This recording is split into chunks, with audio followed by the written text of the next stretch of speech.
Daryl, Yes. congratulations, an absolute roller coaster up there. You must have been through it emotionally drained. Talk us through it.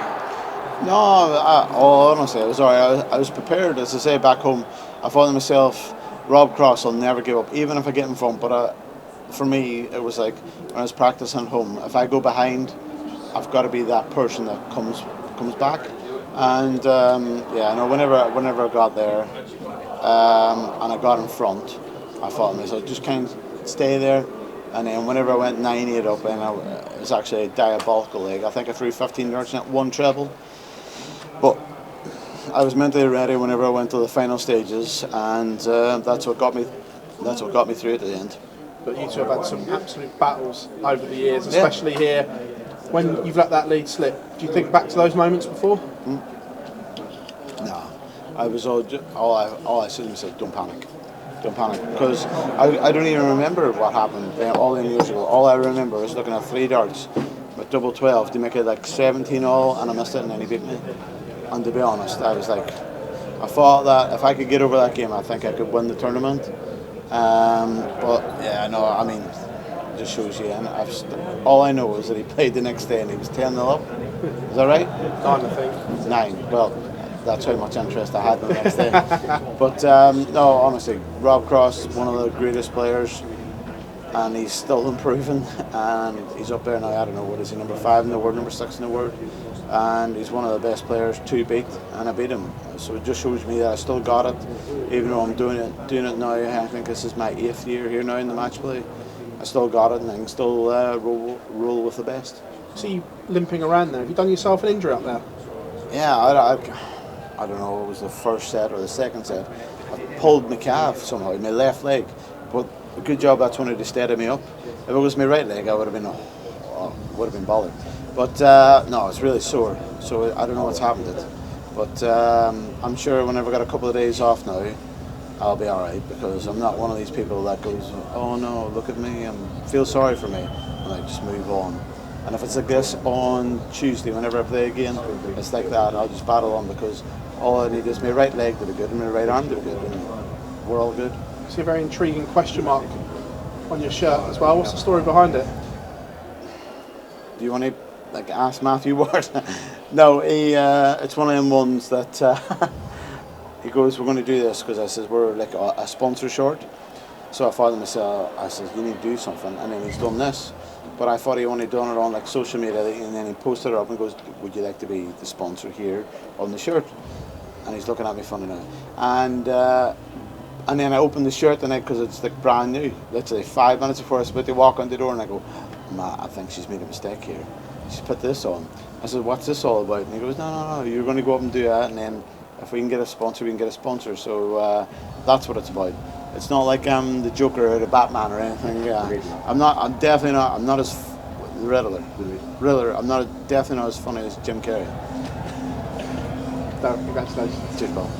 Daryl, the A game for you on TV hasn't been there as much as it was, say, 3 years ago, but up there, that's what we were used to seeing all those years ago. Do you feel like you can bring that out more often? Yeah, I mean, the last 2 weeks, the last year and a bit, I've been feeling good, but I just haven't been producing. And the last 2 weeks, honestly, I feel like I've got a new focus, and I have no idea where it's came out of. And I know that I'm like actually really focused. I mean, tonight, I guarantee I've done about 2 hours practice. I went up tonight and I sat for about an hour. Got up, went on, I went ton, 140, 180, and I sat down and I go, I'm alright. And I sat down for another hour. And I've got to the stage now that I think that whenever I was younger, I always over practice and burnt myself out. So now I feel like I'm fresher than just going like 3 hours non-stop. So I was like on and off. And I felt really good. I had a nice practice with bunting, doing 1-2-1, double in, double out. I played Chizzy just before I came out, 21 tons, and I beat him, and he's usually, absolutely sick, and I beat him. So I was feeling alright, and then I just thought to myself, for the first year, every time I come onto the stage, I always thought it was long, and I went up and had a throw earlier, and it felt lovely. Honestly, I felt I was on it straight away, and that's a surprise for me, because every time I usually play on TV, I always feel like the background me or something like that makes it look long.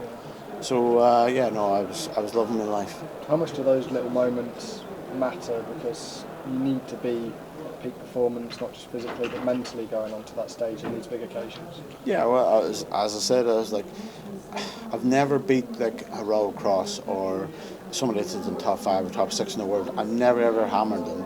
I've always beat them like close. So whenever I was practicing at home, I thought to myself, if it goes 9-all or 8-all, then you kick in. And that's what I did. All honestly, I was up on that stage, and as soon as I got that stage, I was all, even whenever I went 10 down, I was all, don't panic. Just believe in your stance, believe in your throw, just follow through, don't snatch it. And I think I still went like 140 ton. And I think he went 140 ton. I'm not sure what he hit then, but I was like, just set it up, don't panic. And as soon as I got the 10-all, I mean, I don't think we had a great day, but I was slightly in front. I was mentally ready for that. And how much of a confidence booster is it that you can come through those pressure situations like you did in the tie break? I've no idea. No idea. Like the next time, them 60s might turn into 180s, them 180s might turn into 60s. It's just like darts is such a fine margin. I mean, you could be all around the wire like a bad rash, and you might have 60, and then you might snatch a dart and you might have 12. You know what I mean? Darts are so strange, especially whenever it comes to crucial moments like that. Cheers. Darryl, how would you assess the year you've had so far, and how close do you feel you are to the form that led you to those 2 major titles? Well, all honestly, I feel like I'm playing better as in finishing wise. I feel like Daryl Gurney of 2017-18, he probably would have missed that 58, and he probably would have missed that 64. But honestly, this is why I probably lost my 180 count. I used to be one of the biggest 180 hitters in the world. Now, not so much, but it's because I'm doing more practicing at my finishing. And I play a lovely game now. 1-2-1 to 170, double in, double out. And I've played it with in Euro Tours and everything else. Tonight I played it with Bunton, he loved it.